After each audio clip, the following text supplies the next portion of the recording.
Hey guys, LinkedIn profile optimization. Rather boring stuff, but necessary one. Now keep in mind that about 1% in 200 actually visits your profile, since this kind of view is dedicated only for those who have clicked on your profile, and as you can see, in most cases, here on the right, as well as here when somebody is asking you for connection on LinkedIn or sending you other kind of invite, as well as here when you see those people on a feed, as well as when you search for somebody on LinkedIn, people don't see anything but your name, your picture, and your headline. Well, we can't do anything about your name, so we can do something about your picture, and that is crucial, and we can do something about your headline, but careful about headline. As you will see, people will not be able to read most of your headline if it is long. Okay, so here are short headlines, and as you can see, successful profiles regarding the search are most commonly with a short headline, but after a while we will see, yes, we will see Jiří, and here's a long headline. So what is after three dots, we will never know, since most likely we will never click on further detail regarding his profile. So what I'm telling you is that in most cases people will see just 3/4 of the first line of your headline. Okay, so let us work with the headline. When you click on the pencil, you go down and you are searching for the line which is called headline, and the fun part is that in different languages it's called different kind of names. So I would like you to understand that it's between the additional name and the current position. Okay, so for example, in Czech it's called motto. That's very misleading name for a headline, and well, the point is that you're supposed to work here mainly with these lines, since if you would in this menu try to change, let's say, your current position, you would face a lot of troubles. So my recommendation is click on the pencil and work just with the headline and with the custom buttons here. Now regarding the headline, if you are from a famous important company regarding, well, views and opinions of your target group, then the key is to say what kind of a position do you have and in what kind of company. Okay, if you are in a less famous kind of company, and I'm from a less famous kind of a company, I would say first, what's the benefit, what's the main thing that you can do for others, and only then name your position and the company name. So depending on the importance of the company, if I would be a founder of, I don't know, HP, then I would put it here in the first half of the headline. But since I am founder just of Story Matters, and that's not that important, I am putting that in the second half of the headline. All right? Now, anyhow, it's good to stress what's the benefit of staying in touch with you, since even if you are from HP, HP is doing a lot of different things. Okay, and what is your position about, what's the benefit of me staying in touch with you, still might be explained here in a headline. So I would claim that you are position in a company and then explain what that would mean for people who are connecting you because of business reasons. All right, now as I have mentioned, we don't have enough space, so we need to cut to the chase. If you are considering whether you are Chief Executive Officer or CEO, well, I would choose CEO because you use less characters and thus you have more space to explain what's the benefit of staying in touch with you. Okay?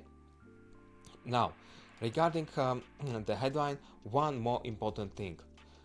Yes, some people tend to put the emojis, and some people tend to put the motivational stuff, but don't trust Sergey. Try yourself.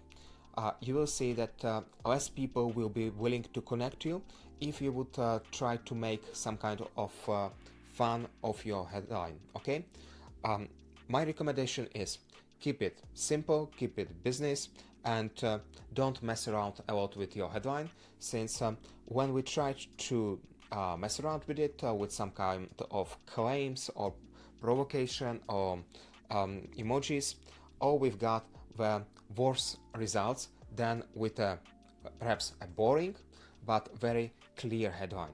Also, one more thing is that you see, in some corporate companies, the names of your positions, they are crazy, okay?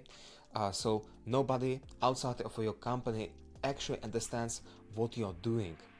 And while of course I don't want you to lie and mislead in any manner, I would put this crazy kind of position you officially have here in an experience section. In a headline, I would translate that to a human language, okay? And perhaps one more thing regarding the headlines, very important, remember? Now, the truth is that people don't like HR, finance, marketing, and coaches. They just don't like those kind of people on LinkedIn mostly. And well, me, I'm doing marketing, but I'm not using that word. I'm saying that I'm doing marketing in a different manner. I'm saying that, well, based on results, okay? So I get you influence and sales via LinkedIn. I might tell people that I'm doing marketing via LinkedIn, and that would be like 100% clear, but I would be less successful with the headline because, well, it's like a red flag. They don't like that word. So I say it, but in a other way around. All right? Now, regarding the picture, you might say, oh, Sergey, I don't like your picture, or I like your picture. And I would respect both opinions. But you see, I've got like 10-15 current professional pictures of mine, and we have tested all of them. I have been changing my profile picture. And currently, this one is delivering the best results. It's the most serious one I have tried, and well, less smiley means better response rate towards acquisition messages on LinkedIn. That's my experience with my profile and not with mine only, okay? But I would say that that is not that easy to generalize. So it's better to give it a try with several pictures, but careful if you are changing your looks a lot.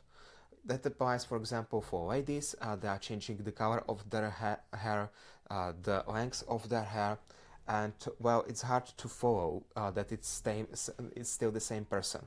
So I would say that guys have easier position in most cases to change their pictures, since people will still understand that this is the same person, okay?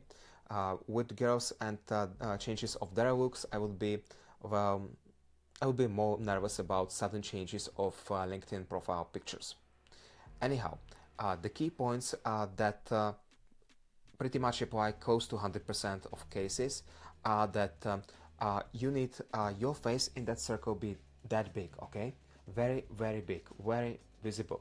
Why? Because on a mobile, and most people are using LinkedIn on a mobile, they wouldn't see your face properly, since they are 35 years plus old in general on LinkedIn, and that would mean that, well, if Wojciech wouldn't have a huge face in that circle, you wouldn't be able to see his face. Are you able to see Claudia's face? Not really. So that's the trouble I'm mentioning. So if I were you, I know it sounds weird, but I would really click on a profile picture of yours, click on edit, and make your face bigger, okay? You can straighten, you can zoom, and drag whatever you need to drag, okay? So a few more things that might be bad about that picture. We have tested it a lot, and we know that black and white picture is not a good idea, as well as fun kind of picture is not a good idea. Here people expect you to have a professional looking, professional picture of you as a professional. Sounds boring, but it delivers nice results. And the tricky part might be that you might be having some strange kind of background behind you, and then we would be looking at the background more than at you, which is, well, not a nice thing. So I would pay attention there as well. Now, those are actually all crucial things regarding optimization of your LinkedIn profile from point of view of a potential customer. Since potential customer, potential employee, potential partner, well, mostly doesn't visit your profile. Okay, they make snap assumptions about you based on a preview of a profile, and that's just picture and headline. Yet, some of them still do visit the profile, and also who visits your profile every time is Bill Gates and his algorithm. And Bill is very much interested whether, well, you see, you've got a nice or bad social selling index. And you might improve your social selling index by putting a lot of information about yourself on your LinkedIn profile. Now, there are different videos on my Patreon regarding social selling index, but just a quick mention, you can Google it, you can see your social selling index, and the more information you put on your profile, the bigger your orange color of your social selling index gets. Those are the basic rules. Now, you can put a lot of information using this Add Profile section button. And Bill wants you to put there the core things very much. Recommend it, well, quite a lot. And additional, not that much, but still it's kind of a benefit that you put it there. Of course, most people are pretty much like normal. They don't have like patents, publications, honors and awards, etc. Well, I would recommend you to put there everything you can and skip the information that might be harmful in any way to you or your company. Okay? Now, regarding the profile sections, there are some profile sections that are tricky, and I would like to pay special attention to them. Now, for example, services. Okay, here it is. So when you click on an Add Profile section, if you don't have services, you can quite easily add them. But in many cases, you provide kind of service that it's not included here, okay? Or you are actually selling a product, thus there are no products. So how should you work with this section? I would still use it. You see, in most cases, you can easily claim that you are providing some kind of consultations even though you are selling a product, okay? And I need you to pick at least one service, that's like enough. You might actually try to receive matched services requests, it's not a problem, but I wouldn't expect you to have a lot of demands. People in Europe don't tend to use services section of LinkedIn much. When I click on Add Profile section, I don't see an option to add about because I already have about section here. But if you don't have a about section here, LinkedIn social selling index is much lower than it could have been. So you need it, okay?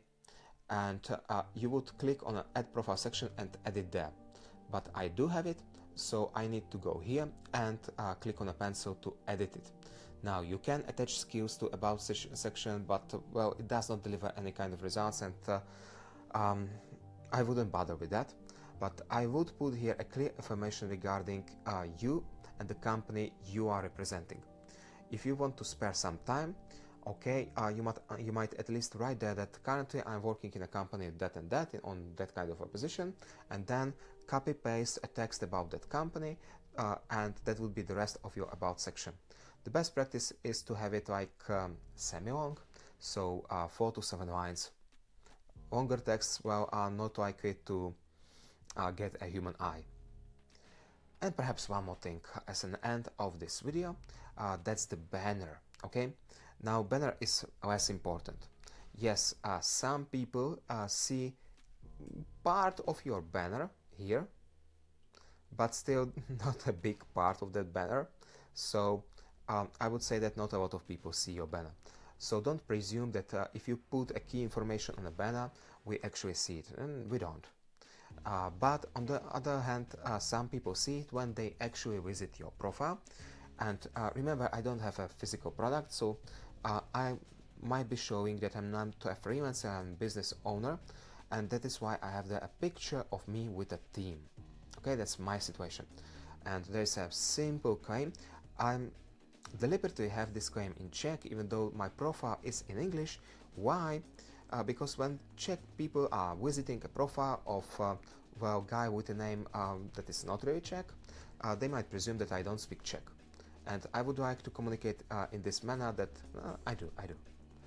Now, this is my banner.